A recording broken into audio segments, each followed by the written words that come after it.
आइए सबसे पहले बात कर लेते हैं अब आज की बड़ी खबर की। स्ट्रेट ऑफ हॉर्मुज में एक बार फिर से जहाज पर हमले की खबर। बड़ी war breaking UK maritime trade operations की खबर सामने आई। ओमान के करीब एक जहाज पर अज्ञात चीज का अटैक हुआ है। जहाज पर आग लगने की खबर सामने आई थी, लेकिन उसे काबू में पा लिया गया, उस पर काबू पा लिया गया यूके एमटीओ की तरफ से। जहाज के सभी क्रू मेंबर्स के सुरक्षित होने की जानकारी आई है। और इस समय की एक और बड़ी war breaking, strait of Hormuz पर ईरान के विदेश मंत्री का बड़ा दावा। ईरान ने दी है बड़ी धमकी। अमेरिका ने समझौते का पालन नहीं किया है, अब्बास अराक्ची का कहना है। अब्बास अराक्ची ने कहा कि स्ट्रेट ऑफ हॉर्मुज में अमेरिका की वजह से ही हालात खराब हुए हैं। हॉर्मुज पर ईरान का आदेश ही माना जाएगा, अमेरिका का नहीं। ईरान की संप्रभुता को चुनौती बिल्कुल बर्दाश्त नहीं की जाएगी। अब्बास अराक्ची का बड़ा बयान, बड़ी चेतावनी सीधे सीधे। एक और बड़ी वॉर ब्रेकिंग, ईरान ने स्ट्रेट ऑफ हॉर्मुज को लेकर एक बार फिर से खोलने के लिए शर्तें रखी हैं। सिक्योरिटी काउंसिल के सेक्रेटरी जोल कद्र का सोशल मीडिया पर एक मैसेज है, जब तक ईरान शर्तें नहीं मानता तब तक पाबंदियां लागू रहेंगी। सभी मोर्चों पर युद्ध विराम और प्रतिबंधों में छूट दी जाएगी। ईरानी संपत्तियां अनफ्रीज हों और मुआवजा दिया जाए, उसके बाद में ही आगे का कोई कदम उठाया जाएगा, उस पर ही आगे कोई निर्णय लिया जाएगा। ये क्लियर कट मैसेज है, ये कहा जाए सिक्योरिटी काउंसिल के सेक्रेटरी की तरफ से। और बात कर लेते हैं इस समय की अगली बड़ी वॉर ब्रेकिंग की। बड़ी खबर, हथियारों की भारी कमी से अमेरिका जूझ रहा है, और ये हम नहीं, जो तमाम रिपोर्ट्स हैं वो कह रही हैं। बड़ी खबर, ईरान के साथ युद्ध में मिसाइल का स्टॉक बहुत घटा है। पेंटागन के हवाले से खबर है, हथियारों का प्रोडक्शन बढ़ाने के अब आदेश दिए गए हैं पेंटागन की तरफ से। हथियारों की डिलीवरी के लिए बाकायदा 21 दिनों का वक्त दिया गया है। अमेरिकी डिफेंस कंपनियों पर अब जल्द और ज्यादा से ज्यादा हथियार बनाने का दबाव है। ये दर्शाता है कि किस तरह से अमेरिका कहीं ना कहीं बहुत शॉर्ट स्टोरेज के तौर पर देख रहा है। जिस तरह से उसकी खपत बढ़ी और अब उसका जो भंडारण है हथियारों का वो खत्म हो गया। और आइए बात कर लेते हैं इस समय की अगली बड़ी वॉर ब्रेकिंग की। इस समय की बड़ी खबर, इराक में जब्त किए गए बड़ी संख्या में ड्रोन। मीडिया रिपोर्ट्स के हवाले से बड़ी खबर सामने आई। इराक में बड़ी संख्या में ड्रोन जब्त किए गए हैं और ईरान के समर्थन वाले मिलिशिया से दरअसल ये ड्रोन का संबंध होने की खबर सामने आ रही है। जो तस्वीरें आपके सामने है, कई हथियार बरामद किए गए, कई ड्रोन यहां से जब्त किए गए और बताया जा रहा है कि जिस रूप में इनका इस्तेमाल किया जाना था, ये कहीं ना कहीं अमेरिका के ठिकानों पर अटैक करने की तैयारी थी। इराक में ये बड़ी संख्या में ड्रोन की बड़ी खेप जब्त की गई है। बढ़ेंगे आगे, इजराइल के दावों के बाद में मुश्तबा खामनेई का एक वीडियो आया है सामने। बड़ी खबर, ईरान की मेहर एजेंसी ने बाकायदा मुश्तबा खामनेई का एक वीडियो जारी किया। मौत की खबरों के बीच में वीडियो में मुश्तबा खामनेई नजर आए हैं।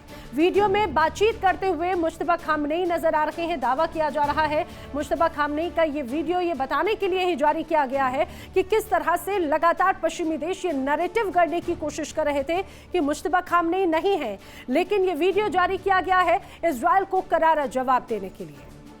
एक तरफ ईरान से लंबी जंग के बाद अमेरिका के हथियार भंडार पर दबाव की खबरें हैं, दूसरी तरफ रूस को लेकर पश्चिमी खुफिया एजेंसीज ने ऐसी चेतावनी दी जिसने नाटो की नींद उड़ा दी।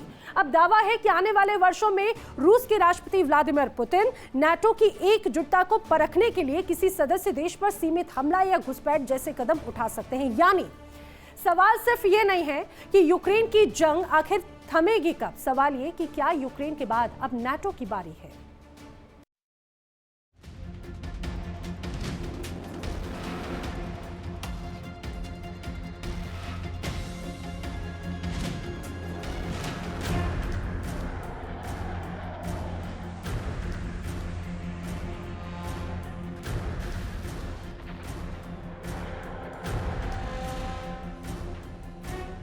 यूरोप की जमीन बीते 4 साल से ज्यादा समय से बारूदी बारिश झेल रही है।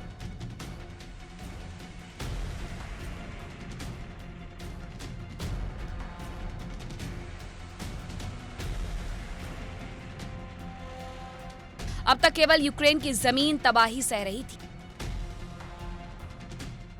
अब रूस की धरती भी बर्बादी की आग में झुलस रही है।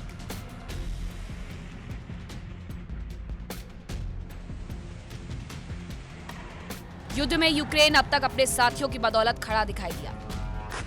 यूरोपीय देशों को आशंका है कि अगर रूस का यूक्रेन पर कब्जा हो गया तो अगला नंबर उनका हो सकता है। लिहाजा वो लगातार यूक्रेन को हथियार सप्लाई करने का न केवल भरोसा दे रहे हैं बल्कि हथियार भी दे रहे हैं।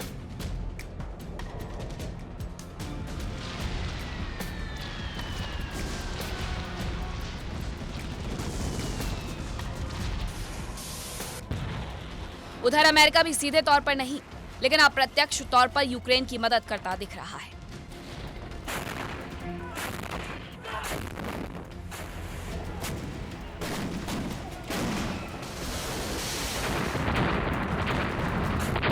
ईरान के साथ युद्ध में अमेरिकी सेना के पास मिसाइलों की भारी कमी होगी।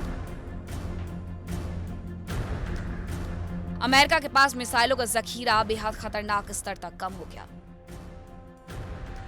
हालात ऐसे हो गए कि अब अमेरिकी सेना के पास अपनी हिफाजत के लायक हथियार भी नहीं बचे, जिसके बाद अब नेटो समेत यूरोपीय देशों के हालात खराब हो सकते हैं।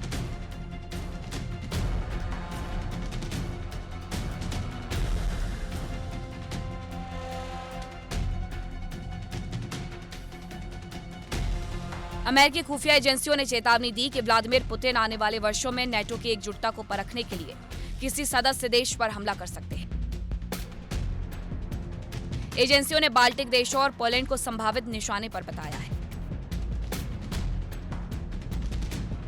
जर्मनी एयरपोर्ट पर विस्फोटक ड्रोन मिलने और नेटो सीमा के आसपास बढ़ती सरगर्मी ने आशंका को और बढ़ा दिया है। पश्चिमी मीडिया के अनुसार यह हमला जंग छेड़ने जैसा नहीं होगा, बल्कि ऐसा कदम हो सकता है जिससे नेटो की एकजुटता को और उसके आर्टिकल 5 को टेस्ट किया जा सके, जिसके तहत किसी एक सदस्य पर हमला सभी पर हमला माना जाता है। खास बात यह है कि यह खबर ऐसे समय में आई है जब अमेरिका के पास हथियारों का जखीरा कम हो रहा है।